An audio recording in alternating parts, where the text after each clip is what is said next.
ग्लानिर्भवति भारत अभ्युत्थानम् अधर्मस्य तदात्मानं सृजाम्यहम् परित्राणाय साधूनां विनाशाय च दुष्कृताम् धर्म संस्थापनार्थाय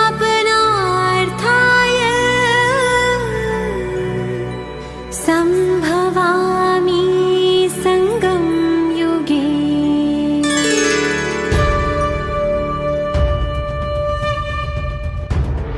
निराकार शिव है आए, गीता का ज्ञान सुनाए। निराकार शिव है आए, गीता का ज्ञान सुनाए। ब्रह्मा तन आधार ले सच्ची सच्ची गीता सुनाए। निराकार शिव है आए, गीता का ज्ञान सुनाए।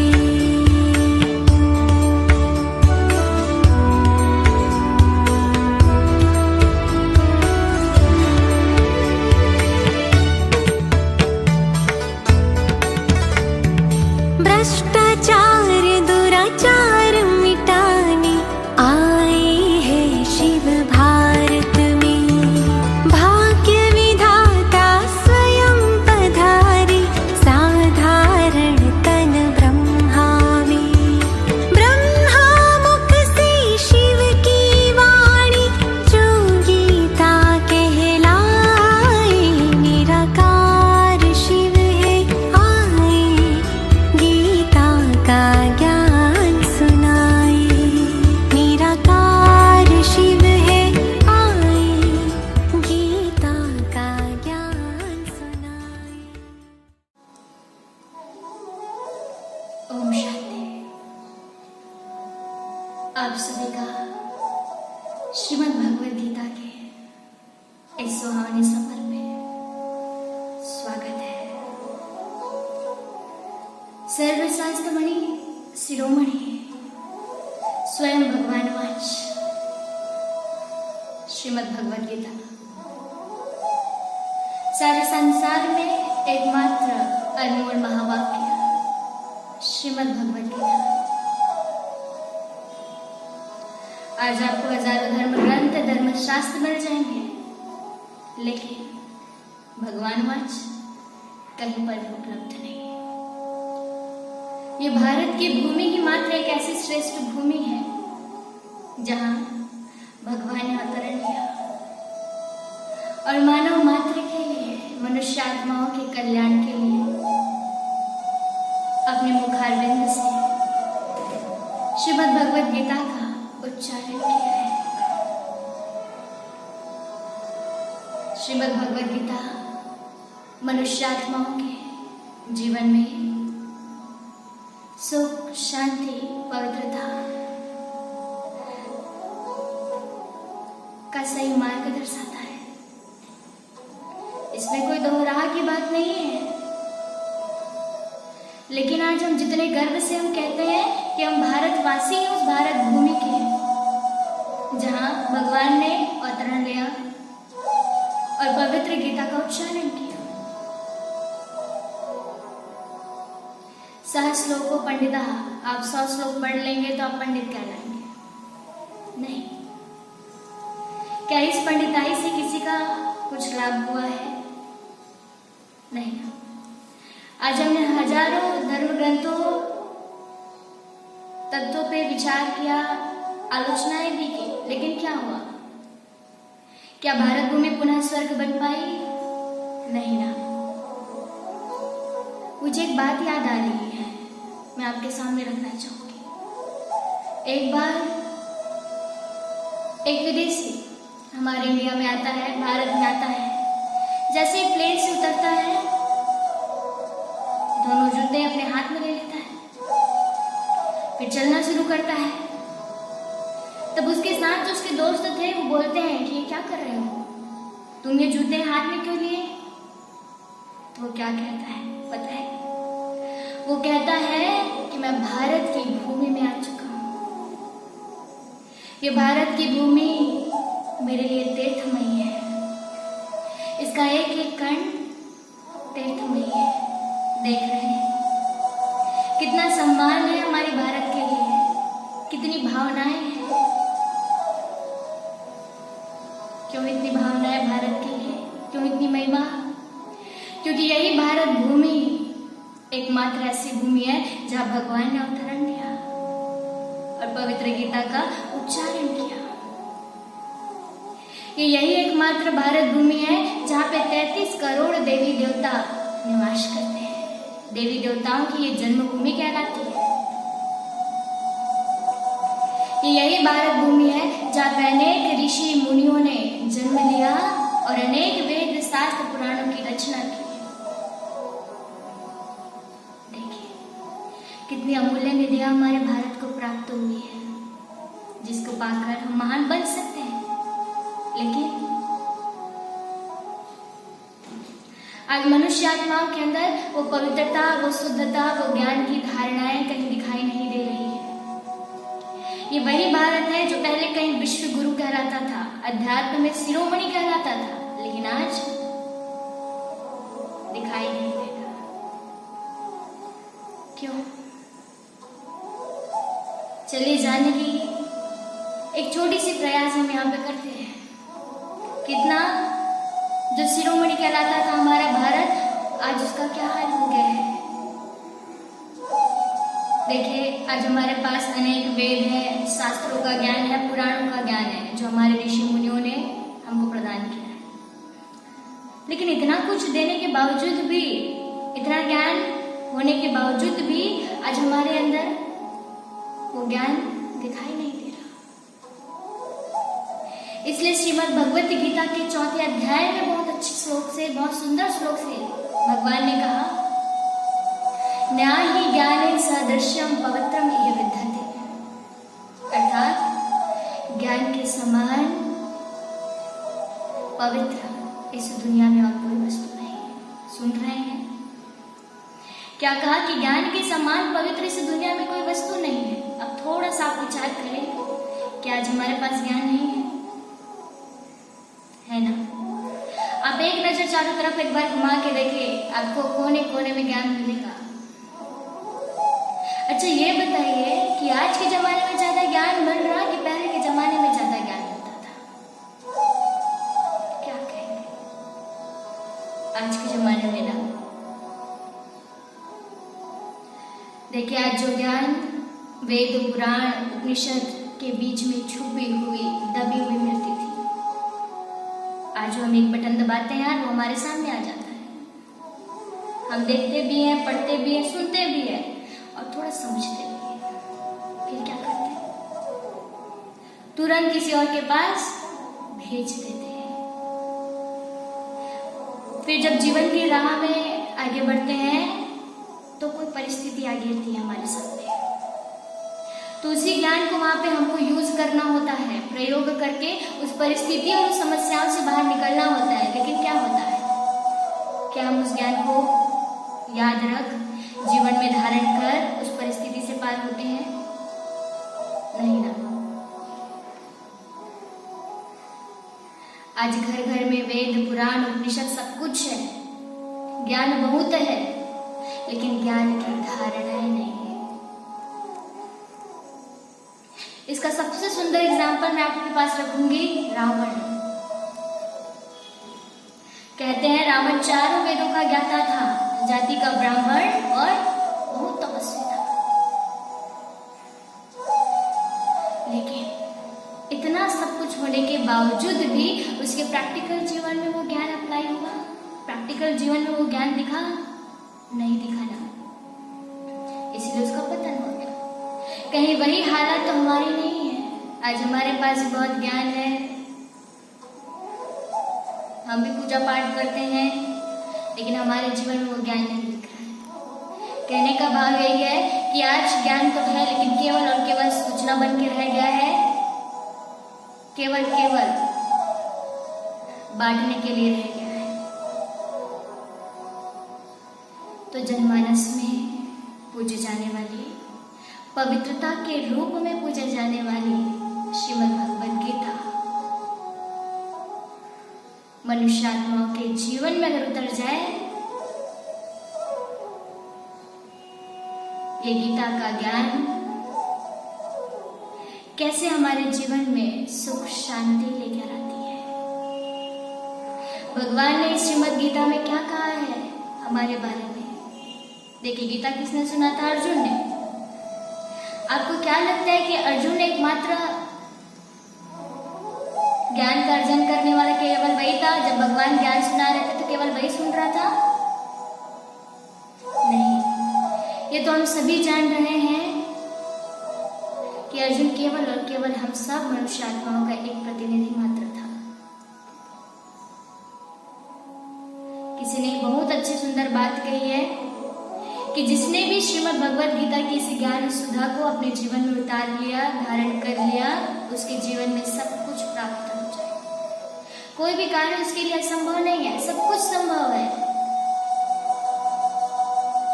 लंगड़ा भी चल सकता है, वो पर्वत को लांघ कर दिखा सकता है, और जो बहुत बोलता है ना, उसकी बोलती भी बंद कर सकता है, और जो नहीं बोलता उसको बोलना भी सिखा सकता है। यह है श्रीमद् भगवद गीता। तो चलिए हम भी इसी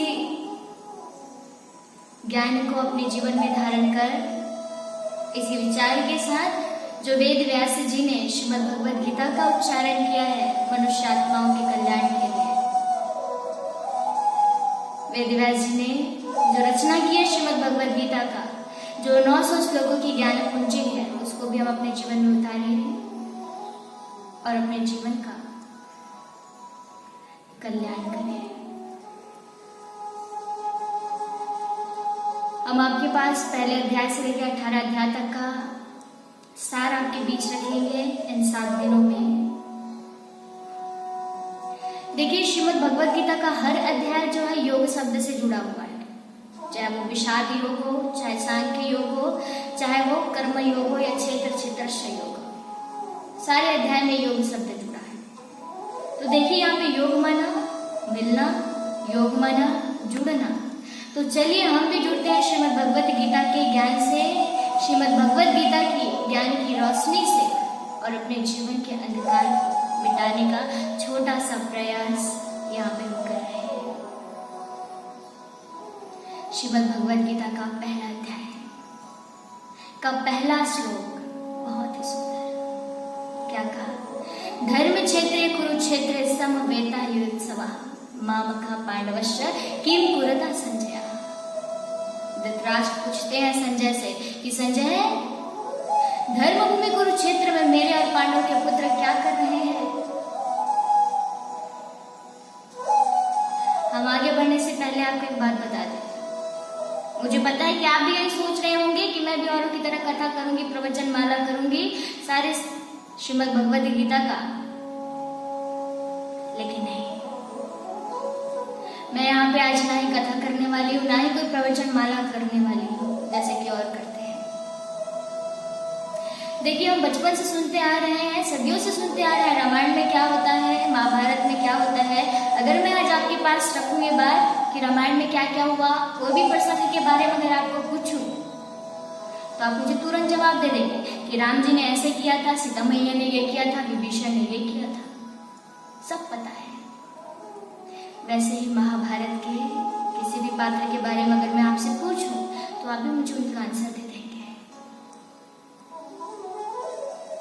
देखिए, जब दशरथ जी ने राम जी को कहा कि बेटा तुझे 14 वर्ष का वनवास जाना है, राम जी ने क्या किया? अपना दिमाग लगाया? नहीं लगाया। कुछ सोचा? नहीं सोचा। क्या कहा? जी पिताजी, बस अब आज्ञा दीजिए, फिर मैं चलता हूँ 14 वर्ष का वनवास। और चले गए बिना कुछ बोले, बिना कुछ अपने दिमाग में सोचे। अब इधर आते हैं थोड़ा हमारी असल जिंदगी में। अगर आज आपके पिता अगर आपको बोल दे कि बेटा तुझे 14 वर्ष के लिए वनवास जाना है, 14 साल के लिए तुझे घर से बाहर निकलना है, तो क्या करेंगे? क्या करेंगे? गुस्सा आएगा, बहुत गुस्सा आएगा, आएगा, जरूर आएगा। और क्या कहेंगे? नहीं चलेगा, हमको नहीं जाना है कोई 14 वर्ष का वनवास, हमें हमारी हिस्से का जो जमीन है वो दे दो, आप जो हमारे हिस्से का जो अधिकार है हमको दे दो। अगर पिता से थोड़ी सी भी अगर गलती हो गई, थोड़ी सी जमीन अगर चूक गई देने में, तो बेटा क्या कहेगा? नहीं चलेगा, मुझे पूरे का पूरा जमीन चाहिए, अगर नहीं दोगे तो मैं सीधा केस कर दूंगा। कहने का भाव कि राम की कथा सुनने में और राम जी जैसा जीवन जीने में जमीन और आसमान का फर्क है। तो हम भी केवल ज्ञान सुने नहीं, क्योंकि हम पहले से ज्ञान सुनते हैं, पढ़ते हैं, रटते हैं, सत्संग करते हैं, लेकिन ज्ञान की धारणा हम नहीं कर पाए। इसलिए आज ज्ञान केवल सूचना बन के रह गया है, एक कान से सुनते और दूसरे कान से निकाल देते हैं। आज जरूरत है ज्ञान की धारणाओं की, ज्ञान को अपने जीवन में धारण कर अपने जीवन का निर्माण करने की। आज इतना ज्ञान होने के बावजूद भी मनुष्य के जीवन में उसके चरित्र का निर्माण नहीं हो पा रहा है। क्यों? क्योंकि आज ज्ञान केवल और केवल बांटने का है। क्या? चलिए आगे बढ़ते हैं। पहले अध्याय, धर्म क्षेत्र कुरुक्षेत्र समवेतः युत्सव। आगे बढ़ने से पहले हम इस श्लोक के 2 सेंटेंस को लेते हैं, 2 शब्दों को लेते हैं। क्या कहा? धर्म क्षेत्र कुरुक्षेत्र, धर्म क्षेत्र कुरुक्षेत्र। अगर इस धर्म क्षेत्र का क्षेत्र और कुरुक्षेत्र का क्षेत्र को एक तरफ लेके आते हैं और धर्म और कुरु को एक तरफ रखते हैं, तो बहुत ही सुंदर भाव उत्पन्न होता है। देखिए, क्षेत्रे क्षेत्रे धर्म कुरु, अर्थात धर्म गुरु, अर्थात आप जिस भी क्षेत्र में हैं, जो भी आपका कार्य क्षेत्र है, जहां पे भी आप जीवन जी रहे हैं, केवल और केवल आप धर्म करते रहिए। कितना सुंदर भाव है ना। अगर इसी दोनों शब्दों को समझ जाए हम और इसी दोनों शब्दों पर अगर विचार करें हम, तो भगवान ने जो गीता का ज्ञान जिस उद्देश्य से दिया है ना, वो तो सफल हुआ ही पड़ा है। आज संसार में कोई भी मनुष्य आत्मा बिना कर्म किए रह नहीं सकता है। कर्म अर्थात छोटा सा एग्जाम्पल, कर माना हम यहाँ क्या समझते हैं? टैक्स। टैक्स माना आज कुछ भी हम क्या करते हैं, लेन देन करते हैं, तो हमको किसी न किसी रीति से सामने वाले को टैक्स देना पड़ता है। उसी प्रकार जिसने हमको जीवन दिया है, जिसकी यादों से और उपकारों से हम ये जीवन जी रहे हैं, उसको भी हमें कुछ देना है। वो भी हमसे कुछ चाहता है, लेकिन क्या चाहता है वो, और हम भी क्या दे सकते हैं? जो सर्व का दाता है। अगर इस बात पे भी अगर विचार करें, तो हम इस श्रीमद् भगवद गीता के ज्ञान से बहुत कुछ प्राप्त कर सकते हैं। चलिए आगे बढ़ते हैं। कहा धर्म, धर्म माना बेटा बेटा बनकर रहे, बेटी बेटी बनकर रहे, पति पति बनकर रहे, पत्नी पति बनकर रहे, माँ माँ बनकर रहे हैं और पिता पिता बनकर रहे। यही तो धर्म है। भगवान ने सबके लिए धर्म बनाए हैं, चाहे मनुष्य आत्माओं का धर्म हो, चाहे वो प्रकृति के लिए हो, सबके लिए धर्म बनाए गए हैं। कहने का मतलब भगवान के बनाए गए दायरे के अंदर रहना, नियमों के अंदर रहना, मर्यादाओं के अंदर रहना, यही तो धर्म है। लेकिन हमने क्या समझ लिया कि किसी हरियाणा प्रदेश के कुरुक्षेत्र के मैदान में यह युद्ध चला है। नहीं, भगवान हमें कुछ यहाँ पे समझाना चाहता है। अगर धृतराष्ट्र को सीधा उसी कुरुक्षेत्र के बारे में बात करना होता, तो वो सीधा कहता है ना कि बताओ संजय कि उस कुरुक्षेत्र के मैदान में मेरे और पांडु के पुत्र क्या कर रहे हैं।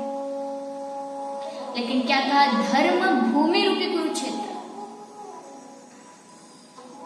ये किसी और कुरुक्षेत्र की बात नहीं है, ये इसी कर्म क्षेत्र की बात है, धर्म की बात है। जो धर्म रूपी अर्थात भूमि अर्थात हमारा मन, जहाँ यहाँ पे इतना क्यों कुरुक्षेत्र चल रहा है, क्यों इतनी अनबन चल रही है, क्यों इतना महासंग्राम हो रहा है। तो हम कहीं बाहर ना जाके अपने अंदर देखें कि इस कर्म क्षेत्र पे ही कुरुक्षेत्र इतना युद्ध चल रहा है। तो श्रीमद् भगवद गीता के पहले अध्याय में अर्जुन के विषाद के बारे में बताया, संजय ने वर्णन किया है इसके बारे में। देखिए, आप थोड़ा सा विचार करें, विषाद अर्थात तनाव, डिप्रेशन। देखिए कि आज आप कोई भी संबंध देख लीजिए, किसी भी संबंध को अपना समझ लीजिए, लेकिन कोई भी संबंध आपका नहीं है। ये 100% की गारंटी है कि आपको हर एक संबंध से धोखा मिलेगा, चाहे आप उसे कितना भी प्रेम करें, एक ना एक बार वो धोखा जरूर देगा। लेकिन कौन सा एक ऐसा संबंध है जो कभी हमको धोखा देने वाला नहीं है? हमारा भगवान के साथ संबंध। वो हर परिस्थितियों में हमारा साथ देता है। आज देखिए, हम अपने फोन्स में कितने कॉन्टेक्ट नंबर रखे हुए, 500, 400, 600, लेकिन जब हम परिस्थिति में पड़ते हैं, क्या वो कॉन्टेक्ट नंबर वाले लोग याद आते हैं? क्या वो साथ देने के लिए आते हैं? नहीं ना। और अब दिन जो हम इधर जो पूरी जिंदगी बिता रहे हैं, किसके पीछे भाग रहे हैं? उन्हीं के पीछे भाग रहे हैं। और जो भगवान है, जो हमें हर पल साथ देता है, उसके पीछे हम नहीं भाग रहे। कहने का मतलब अध्याय 1 में एक बताया गया विषाद, अर्जुन के विषाद के बारे में, तनाव के बारे में, कि जब भी हमारा मन उदास हो जाता है, भटक जाता है, जब संबंधों से हमको धोखा मिलता है, तो हमें कोई दिशा दिखाई नहीं देता, तब हम कहीं जाकर भगवान की तरफ अपना मुख मोड़ते हैं। और भगवान भी इस इंतजार में रहता है कि अब कहीं जाके मेरा बेटा मेरी तरफ देखेगा और मैं भी उसको गीता का वही ज्ञान सुनाऊंगा। चलिए चलते हैं। संजय ने क्या कहा धृतराष्ट्र को बताता है। इसमें पांडव और कौरव की सेनाओं के बारे में वर्णन किया गया है। तो सबसे पहले हम यही जान रहे हैं कि इस कर्म क्षेत्र पे कौन कौरव है और कौन पांडव है। एक बार रावण को पूछा गया कि रावण आप अच्छे कि राम अच्छा? तो रावण क्या कहता है पता है? रावण कहता है मैं अच्छा हूँ। पूछा गया उनसे आप क्यों अच्छे? आपने तो सीता को चुराया है, आप कैसे अच्छे हो सकते हैं? तो रावण क्या कहता है? देखो मैं लंका का राजा हूं, तो वे जितना राज्य है उस पर किसका अधिकार है? मेरा अधिकार है। इस राज्य के आसपास जो भी वस्तु पाई जाएगी उस पर केवल और केवल मेरा अधिकार है, चाहे वो सीता क्यों ना हो। सीता मेरे राज्य में नहीं, इसलिए मैं उसको उठा के लेके आ गया। देख रहे हैं रावण भी अपनी गलती स्वीकार नहीं कर रहा है, और आज भी हम भी अपनी गलती स्वीकार नहीं करते हैं। आज दो लोगों के बीच में अगर कुछ हो जाए तो सामने वाला कहता है मैं सही हूं, मैं गलत नहीं, और सामने वाला कहेगा मैं सही हूं, मैं गलत नहीं। गलत है या सही है ये तो सामने वाला बताएगा ना। तो चलिए हम भी जानते हैं कि हम सही हैं या गलत। कहीं हम भी रावण की तरह गलत होते हुए अपने आप को सही तो नहीं समझ रहे। तो कुरुक्षेत्र के इस मैदान में अर्थात कर्म क्षेत्र के इस मैदान में दो तरीके के लोग हैं, एक पांडव और एक कौरव। चलिए हम भी अपना निरीक्षण करते हैं कि हम कौरव हैं कि हम पांडव हैं। सबसे पहला कहां से शुरू करें, पांडव या कौरव? मुझे लग रहा है यहाँ देखने वाले सब पांडव हैं, तो पांडव से शुरू करते हैं। पांडव अर्थात पंडे। हम पंडे को कहाँ देखते हैं? जब नवरात्रि होती है तो पंडा बैठता है किसके पास? देवी मैया के पास बैठता है, भगवान के पास बैठता है। तो पंडे अर्थात उन मनुष्य आत्माओं का प्रतीक है जिसकी बुद्धि भगवान के साथ प्रीत है, जो भगवान की श्रीमत अनुसार से चलता है। अब 5 पांडव 5 पुत्र थे। चलिए 5 पुत्र। पहला पुत्र युधिष्ठिर, युधिष्ठिर माना कैसी भी विषम परिस्थिति हो, युद्ध का मैदान हो, लेकिन उसकी बुद्धि सदैव स्थिर रहेगी। अब हम भी डर देखते हैं, क्या कोई भी परिस्थिति आती है, कोई भी समस्या आती है, क्या हमारी बुद्धि स्थिर रहती है? नहीं ना। युधिष्ठिर उन मनुष्य आत्माओं का प्रतीक है, उसके पास कितनी भी समस्या आ जाए, परिस्थिति आ जाए, लेकिन कभी वो हलचल में नहीं आता है। इन संसार पे कितने युधिष्ठिर है, चेक करें, क्या हम युधिष्ठिर के समान हैं? अच्छा, देखिए, आपके पास अगर कोई परिस्थिति आ गई, अभी अभी देखिए, आप देख रहे हैं इधर, आपके पास अचानक कोई फोन आ गया और कहा कि कहाँ हो तुम, घर पे ऐसा ऐसा बात हो गया है, फलाने ने ऐसा ऐसा कर लिया है, क्या स्थिति रहेगी हमारी?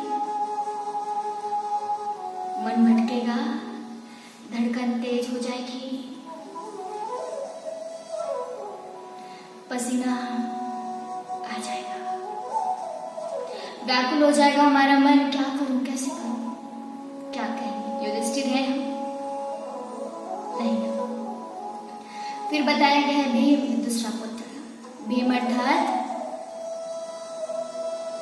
बलवान का वाचक, जिसके पास पवित्रता का बल, ज्ञान का बल, शक्तियों का बल होता है, जो सदैव आत्म की स्मृति में स्थित रहता है, जिसे किसी भी चीज का भय नहीं, डर नहीं। तो हम भी अपने अंदर चेक करें कि हम भीम हैं या नहीं हैं। अब देखिए आगे, अर्जुन। भगवान ने गीता का ज्ञान किसको दिया? अर्जुन को दिया। अर्जुन अर्थात जो ज्ञान का अर्जन करता है, ज्ञान को सुनता ही नहीं है, लेकिन उसको जीवन में धारण कर लेता है। आज संसार में देखें, बहुत हैं जो ज्ञान सुनते भी हैं, कहते भी हैं और ज्ञान सुनाते भी हैं, लेकिन जीवन में उसकी धारणाएं नहीं है। मुझे एक बहुत अच्छी कहानी याद आ रही है। एक बार क्या हुआ, एक व्यक्ति था जो गुड़िया बेच रहा था, उसके पास 3 गुड़िया थे। अब एक व्यक्ति आता है उसके पास, उसको खरीदना होता है अपनी बेटी के लिए गुड़िया। वो जाता है, पूछता है, बताओ भाई क्या क्या रेट है, कितने कितने पैसे का है? तो बताता है, एक का 10, एक का 100 रुपए और एक का 1000 रुपए।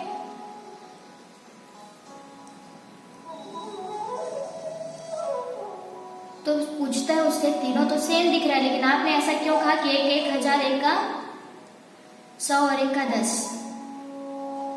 तो बताता है, तीनों की क्वालिटी अलग है, तीनों के अंदर विशेषताएं अलग है। तो क्या बताता है कि देखिए कि अगर पहले गुड़िया के कान में अगर मैं तार डालता हूँ ना, तो वो दूसरे कान से निकल जाता है, इसीलिए उसका रेट 10 रुपए है। और अगर दूसरे गुड़िया के कान में अगर मैं तार डालता हूँ तो वो मुख से निकाल देती है। और तीसरे गुड़िया के अगर कान में अगर मैं तार डालता हूँ तो वो सीधा पेट के अंदर। देखिए, कहानी छोटी है लेकिन भावना बहुत बड़ी है। ये हमको बहुत कुछ सिखा रही है। तो बताया, इसका अर्थ यही है कि पहला गुड़िया उन मनुष्य आत्माओं का प्रतीक है तो जो ज्ञान को सुनते हैं, लेकिन एक कान से सुन के दूसरे कान से निकाल देते हैं, इसलिए उसकी वैल्यू 10 रुपए के बराबर है। दूसरा गुड़िया जो 100 रुपए का था, इसीलिए 100 रुपए उसका मूल्य है क्योंकि वो ज्ञान को सुनता है, सुन के थोड़ा सा विचार करता है और विचार करके सामने वाले को अपने मुख से बता देता है, इसीलिए उसकी वैल्यू 100 रुपीज के बराबर। फिर बताया तीसरा 1000 के बराबर है। ये उन मनुष्य आत्माओं का प्रतीक है जो ज्ञान को सुनते हैं, समझते हैं और अपने जीवन में धारण करते हैं। तो आज संसार में भी ऐसे 3 प्रकार के मनुष्य हैं, जो कई है जो ज्ञान सुनते हैं लेकिन सुनकर निकाल देते हैं, और कई है जो ज्ञान सुनकर अपने मुख से निकाल देते हैं। लेकिन केवल और केवल 1% ऐसे लोग हैं जो ज्ञान को सुनकर अपने जीवन में धारण कर लेते हैं। तो हमको भी क्या बनना है? अर्जुन, ज्ञान का अर्जन करने वाला। देखिए फिर आगे बताया गया नकुल। नकुल अर्थात नेवला। आपने नेवले के बच्चे को देखा है? नेवला का बच्चा क्या करता है? जिस रास्ते पे माता पिता जा रहे हैं वो उसी रास्ते को पकड़ता है और एक लाइन से सीधा चलता है, माता पिता को फॉलो करता है। अर्थात ये उन मनुष्य आत्माओं का प्रतीक है जो मनुष्य आत्माओं जो परमात्मा की श्रीमत के अनुसार से चलते हैं, या फिर उन मनुष्य आत्माओं का प्रतीक है। आज देख लिए कई लोगों के पास संसारिक ज्ञान नहीं होता, दुनियावी ज्ञान नहीं होता, न ही वेद और पुराण और शास्त्रों का ज्ञान होता है, लेकिन वो क्या करते हैं? अच्छे अच्छे लोगों को देखते हैं और उनकी अच्छाई को देखकर अपने अंदर धारण करते हैं। नकल करने वाला। आपको संसार में भी ऐसे ही मिल जाएंगे, लेकिन नकल करेंगे जरूर, लेकिन गलत का। सही का करने वाला केवल 1% है। फिर आगे बताया संजय, आगे बताया गया सहदेव, 5 पुत्र। सहदेव माना उन मनुष्य आत्माओं का प्रतीक है जो दैवी और ईश्वरीय कार्य में अपना सहयोग देते हैं मन, वचन और कर्म से। आज भी आपको संसार में 2 प्रकार के सहयोग देने वाले मिल जाएंगे, एक बिगाड़ने वाले और एक बनाने वाले। महाभारत में इसका बहुत अच्छा एग्जाम्पल है शकुनी। शकुनी को हम सभी जान रहे हैं। शकुनी ने क्या किया था? अपना घर बार कारोबार सब कुछ छोड़ के बैठा था। कहाँ? अपनी बहन के घर, गंधारी के घर, और अपनी पूरी जीवन लगा दी गंधारी के बेटों को बिगाड़ने में, दुर्योधन और दुशासन को। हम भी चेक करें कहीं हम भी ये कार्य तो नहीं कर रहे हैं किसी के जीवन को बिगाड़ने का। फिर बताया गया है दूसरा सहयोग। कौन सा? भगवान ने भी सहयोग किया है पांडवों का, लेकिन जीवन को बना लिया। हम भी चेक करें कि हम भी किसी के जीवन को बिगाड़ रहे हैं या बना रहे हैं। ये 5 के 5 किसके पुत्र कहलाते हैं? कुंती पुत्र। कुंती अर्थात कर्तव्य रूपी कुंती, जिसने अपने बच्चों को कर्तव्य पे चलना सिखाया, सही और गलत की पहचान दी। उसको पांव से चलना तो सिखाया, लेकिन साथ ही साथ जीवन के इस राह पे कैसे चलना है ये भी सिखाया। फिर कौरव में आते हैं। अब इधर चेक करते हैं, इसमें से कोई तो दिखा नहीं, हमारे अंदर कोई भी क्वालिटी दिखी तो नहीं। चेक करते हैं कहीं इधर वाली क्वालिटी हमारे अंदर तो नहीं है। तो चलिए देखते हैं कौरव। कौरव अर्थात कौमे और गिद्ध के समान, जो दूसरे के जमीन को, दूसरे के संपत्ति को छीनने का काम करते हैं। हम भी चेक करें कि हम भी किसी के अधिकार पे अपना अधिकार तो नहीं जमा रहे हैं। धृतराष्ट्र नाम से ही लग रहा है, जैसे देश का राजा अंधत्व में हो। एक बार क्या हुआ कि धृतराष्ट्र सोया हुआ था, उसको नींद नहीं आ रही थी। तो गंधारी देखती है, पूछती है क्या हुआ, नींद क्यों नहीं आ रही है? तो धृतराष्ट्र क्या कहता है? नींद मेरी दासी है क्या जो एक ताली बजाऊं और मेरे सामने आ जाए? दासी वही होगा ना जो एक ताली बजाएंगे और हमारे सामने आ जाएगा। उसकी रातों की नींद छीन गई थी। क्यों? क्योंकि उन्होंने पांडवों का पूरा संपत्ति, जमीन सब कुछ छीन लिया था। तो उसको नींद आने वाली है, चैन की नींद सो पाएगा? भले उसके पास सोने का बिस्तर है, लेकिन वो सोने का बिस्तर कोई काम का नहीं, क्योंकि नींद ही नहीं। जब पांडवों ने कहा कि कम से कम हमें 5 गांव तो दे दो, 5 गांव में हम 5 भाई रह लेंगे, तो क्या कहते हैं कि कौरव, तुम 5 गांव की बात करते हो, हम तो तुमको एक सुई की नोक के बराबर भी जमीन देने वाले नहीं है। छीना ना, अधिकार जमाया है ना दूसरे पे, दूसरे के अधिकार को अपना बनाया है ना, तो यही तो है। धृतराष्ट्र के राज्य में कौन कौन था? दुशासन, दुर्योधन, पहला बेटा दुर्योधन। आज आप देख रहे हैं दुर्योधन अर्थात धन का दुरुपयोग करने वाला यह उन मनुष्य आत्माओं का प्रतीक है जो धन का दुरुपयोग कर रहे हैं। आज हम संसारिक जीवन में देख रहे हैं, आपको एक कहानी बताती हूँ, प्रैक्टिकल है, हम सब देखते हैं। आज के बूढ़े बूढ़े माँ बाप कितनी मेहनत करते हैं। क्यों मेहनत करते हैं? क्योंकि बेटा को पढ़ाना है, बेटा के लिए पैसा कमाना है, ताकि उसी पैसे से बेटा कहीं बाहर जाए, अच्छे से पढ़ाई करे और इंजीनियर डॉक्टर बन के रहे। वो माँ बाप कितनी मेहनत करते हैं, भेज देते हैं अपने बेटे को कहीं बाहर, लेकिन वही बेटा क्या करता है? माँ बाप की इतनी मेहनत से कमाए हुए धन का वो दुरुपयोग करता है, घूमने में, घुमाने में, ये खाने में, वो खाने में। मत करिए। दुशासन अर्थात जिसके जीवन में अनुशासन ही नहीं। दुशासन अर्थात जिसने शासन का गलत प्रयोग किया हो। आज भी हम देख रहे हैं, जिस गुरु को भगवान से भी बढ़कर माना जाता है, उन गुरुओं का क्या हाल है। छोटा सा एग्जाम्पल, डॉक्टर जिसको जीवन दाता के रूप में जाना जाता है, माना जाता है। एक बार ऐसे ही बूढ़े ही माँ बाप थे, गरीब थे, उनकी केवल एक ही संतान थी, एक ही बेटा था। अचानक रास्ते पे कहीं पे एक्सीडेंट हो गया, सर पे चोट लग गई। माँ बाप घबरा गए, मेरा बच्चा बचेगा कि नहीं बचेगा। उसको तुरंत लेके जाया गया हॉस्पिटल में। डॉक्टर को कहा कि कुछ भी करिए, कैसे भी करिए, लेकिन मेरे बेटे को बचा लीजिए। डॉक्टर उसको अंदर लेके जाता है इलाज के लिए। डॉक्टर देखता है ये तो रास्ते में आते आते ही अपना शरीर छोड़ चुका है, मर गया है। लेकिन अपनी दुष्ट बुद्धि का प्रयोग करके वो क्या कहता है बाहर जाके, हाँ हाँ ठीक है, आपका बेटा बच जाएगा, केवल 1 लाख रुपया जमा कर दे। वो माँ बाप क्या करते हैं, उसी हॉस्पिटल में जाके अपनी एक किडनी को बेच देते हैं और उसी पैसे से अपने बच्चे का इलाज करवाते हैं। सोचता है मैं तो बूढ़ा हो गया हूँ, मेरी ये किडनी कोई काम की नहीं है।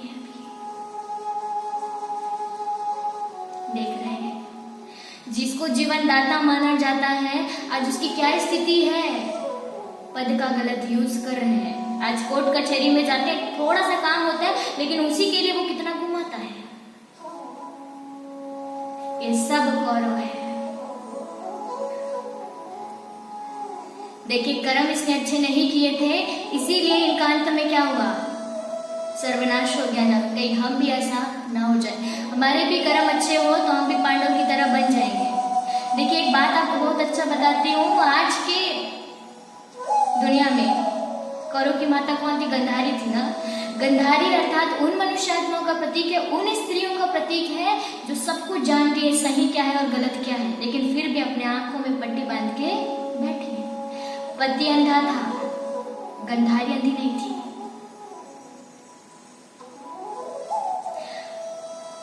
एक छोटा सा दृष्टांत बताती हूँ। पत्नी किसी आध्यात्मिक घर से आई है, अचानक उसकी शादी ऐसे व्यक्ति से हो जाती है, बुरे व्यक्ति से, ऐसे शराबी व्यक्ति से हो जाता है जो भगवान को बिल्कुल नहीं मानता है। पत्नी नई रहती है तो बढ़िया अच्छा पूजा पाठ करती है, पति रोज देखता है, आज कुछ नहीं, दूसरा दिन कुछ नहीं, तीसरे दिन भी नहीं, 5वें दिन उससे बर्दाश्त नहीं होता है तो कहता है ये क्या तुम्हारा नाटक है, मुझे बिल्कुल पसंद नहीं। पत्नी सुनती है, सहती है, फिर वही बात रोज रोज रोज रोज बोलना शुरू, तो पत्नी भी परेशान हो जाती है और धर्म को छोड़ के अधर्म के मार्ग को, गलत के मार्ग को अपना लेती कि पति मेरा जैसा करेगा मैं भी ऐसे करना शुरू करूँ, और वही करते हैं। देखिए, गंधारी के 100 पुत्र थे, लेकिन एक भी पुत्र को विजय नहीं बना पाई, एक भी पुत्र को युद्ध में विजय होने के काबिल नहीं बना पाई। हम भी कहीं यही गलती तो नहीं कर रहे हैं? अपने बच्चे को जन्म तो दे दिया, पांव से चलना तो सिखा दिया, लेकिन जीवन में कैसे चलना है ये भी सिखाना जरूरी है। नहीं तो बच्चा चलना तो सीख जाएगा, लेकिन जीवन में कैसे चलना है ये नहीं सीख पाएगा। बच्चा बोलना तो सीख पाएगा, लेकिन क्या बोलना है क्या नहीं बोलना है ये नहीं सीख पाएगा। तो अब हम चेक करें कौन से दल के कहला है, कौरव या पांडव? कौरव। तो आप अपने मन में ये विश्वास, ये गांठ बांध ले कि अगर हमारे कर्म कौरव के समान होंगे तो हमारा भी पतन निश्चित है।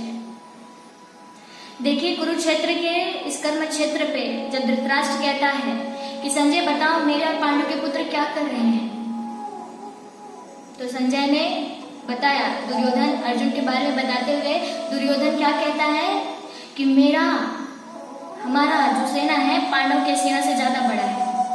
अब हम उस युद्ध की बात को छोड़ के हम थोड़ी सी हमारी इधर युद्ध जो चल रही है ना, इधर आते हैं। आज भी हम जब अपनी जिंदगी के राह में आगे निकलते हैं, आगे बढ़ते हैं, तो हम भी अपने आप को क्या समझते हैं? ताकतवान, और सामने वाले को ताकतहीन समझते हैं।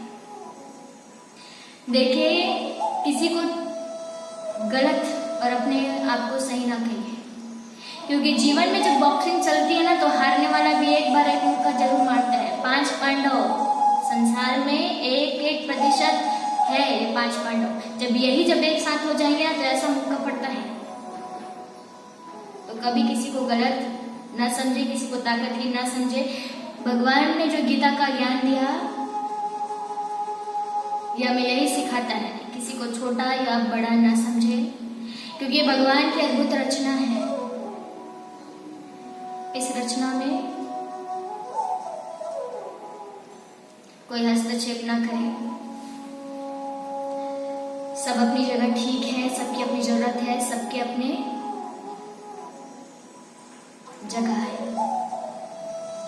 तो श्रीमद् भगवद गीता हमें बहुत ही सुंदर इशारे देती है। जब युद्ध शुरू होने वाला रहता है ना तो बहुत अच्छी बात है, दुर्योधन द्रोणाचार्य के पास जाके क्या कहता है? शंखनाद। तो भीष्म पितामह कौरव की तरफ से शंखनाद करते हैं और इधर पांडव की तरफ से भी शंखनाद होता है। लेकिन देखिए जब कौरव ने शंखनाद किया, किस शंख के बारे में, कौन से शंख का क्या नाम है इसके बारे में वर्णन नहीं है, लेकिन पांडवों ने जो शंखनाद किया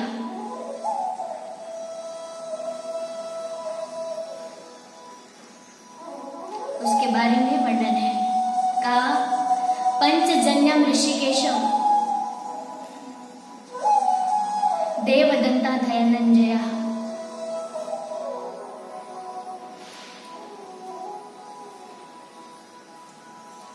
पौंड महाशंख भीमकर्ता विकोदरा। पंचजन्य अर्थात ऐसी वाणी जो 5 विकारों से मुक्त हो, ज्ञान से भरपूर हो, जो दया और स्नेह के लिए हमको प्रेरित करती हो, शक्तिशाली। आज हम देखते हैं कि जिस घर में शंखनाद होता है ना उसके घर पे भूत प्रेत पिशाच प्रवेश नहीं करते हैं। तो अगर हमारे भी जीवन में, अगर हमारे इस मन में भी अगर ज्ञान का शंख बज जाए तो हमारे अंदर कोई भी अवगुण, कोई भी विकार प्रवेश नहीं कर पाएंगे। तो श्रीमद् भगवद गीता की ये सुंदर सुधा, ज्ञान सुधा हमको कितनी अच्छी प्रेरणा देती है। हम भी अपने जीवन को इस ज्ञान सुधा से जगाएं, उठाएं। ये श्रीमद् भगवती गीता हमें 2 तरीके से, 2 प्रकार की दृष्टिकोण हमको बताती है। एक तो हमको जीवन में चलने के लिए परिस्थितियों से पार होने का तरीका ढूंढने का ज्ञान देती, दूसरा अपने इस मन को स्वच्छ और सुंदर बनाने का भी तरीका हमें बताती है। तो चलिए श्रीमद् भगवद गीता की इस सुंदर बेला को, इस सुंदर ज्ञान को अपने जीवन में धारण करें, और जो विषाद योग में जो बताया गया है अर्जुन कौरव के बारे में, हम भी अपने जीवन में ऐसे ही निर्णय करें कि हमको कैसे कर्म करने, क्योंकि कर्म ही प्रधान है, जो हम करेंगे वही हमको मिलेगा। कौरव ने सबको दुख दिया था इसलिए उनको दुख मिला, पांडवों ने किसी का कुछ नहीं बिगाड़ा था इसलिए महाभारत में पूरा इतना परिस्थिति आ गया, पूरी इतनी समस्या आ गई, लेकिन 5 पांडवों का कोई भी बाल बांका नहीं कर पाया।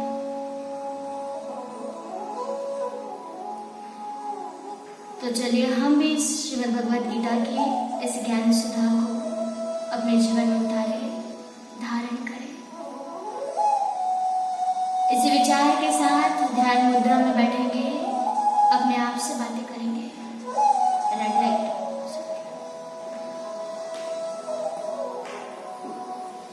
बहुत ही सुंदर कहा है, कर्म तेरे अच्छे तो किस्मत तेरी दासी, नीयत तेरी अच्छी तो घर पे मधुरा काशी। तो कर्म हम अच्छे से करें और जीवन को परमात्मा के समान के गुण अपने अंदर धारण करें। चलिए ध्यान से बैठेंगे और अपने मन में विचार करेंगे, अपने आप से बातें करेंगे। बैठ जाए, एकांत हो जाए और अपने धर्म भूमि इस मन पे क्या कुरुक्षेत्र चल रहा है,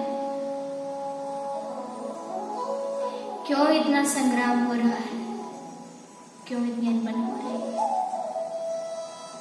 विचार करें।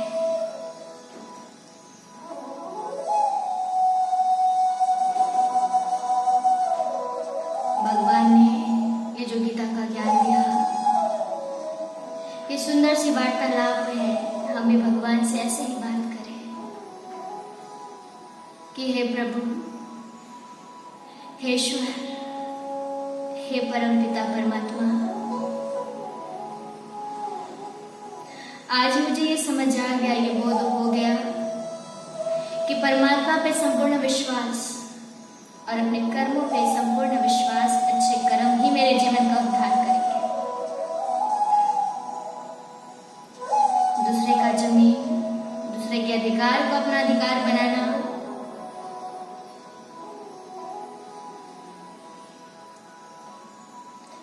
दूसरे को अपने मुख से दुख देना, चाहे मुख हो चाहे सोच हो, ये सब मेरे पतन का कारण बनेगा।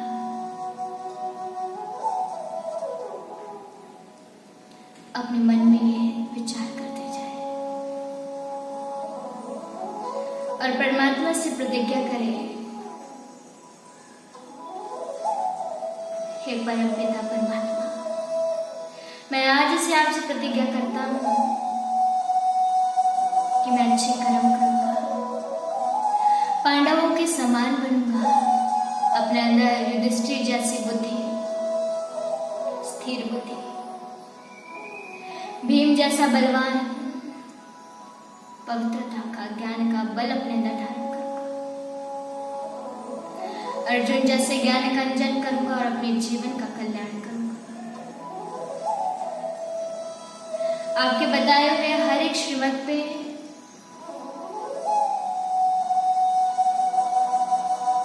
अपनी जिंदगी के राह में आने वाली हर परिस्थिति, हर समस्या का समाधान ढूंढते अपने मन को शुद्ध, स्वच्छ और शक्तिशाली बनाऊंगा। देखिए, अपने आप में एहसास करें, अपने हाथों को अपने सर के ऊपर लेके जाएं और अपने हाथों से अपने सिर को सहलाएं और फील करें, यह स्वयं भगवान का हाथ है जो हमें सहला रहे हैं और कह रहे हैं कि मेरे बच्चे, तुम चिंता मत करो, जीवन में तुम्हारा कोई साथ दे या ना दे, लेकिन सदैव मैं तुम्हारे साथ हूं। तुम केवल मेरे मार्ग पे चलते रहो, मेरी श्रीमत के अनुसार चलते रहो। मैं संसार का सारा मार्ग तुम्हारे लिए खोल दूंगा।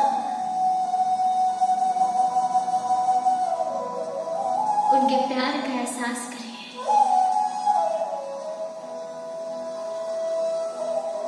उनकी शक्तियों को महसूस करें।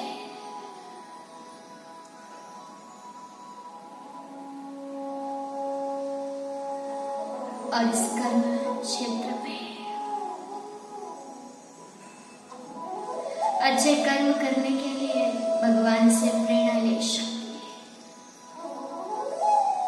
कि आज के बाद से ऐसा कोई भी कर्म मैं नहीं करूंगा, ना ही मैं दुष्कर्म करने वाला, ना ही मैं दुर्मुख, कुछ भी दूषित मेरे मुख से ना निकलेगा, ना ही निकलेगा, और ना ही मेरे कानों से कोई भी दूषित बातें मैं सुनूंगा।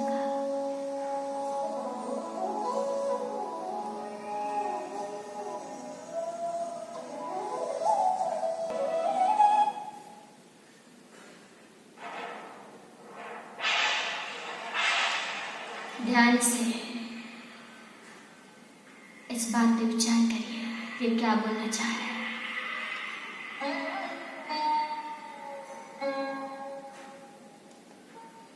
ये संसार एक विशाल कुरुक्षेत्र है और हमारा जीवन एक महाभारत। हमारा कुरुक्षेत्र कहीं बाहर नहीं, हमारे अंदर है। अपनी महाभारत कभी हम शस्त्र के बिना लड़ते हैं, कभी शस्त्र के साथ, कभी अपने शत्रु के विरुद्ध और कभी अपने विरुद्ध। न्याय के लिए, सत्य के लिए, अधिकार के लिए। इस संघर्ष में हमारी सबसे बड़ी शक्ति हमारा विश्वास है, सबसे बड़ा शस्त्र हमारा कर्म है। तेरा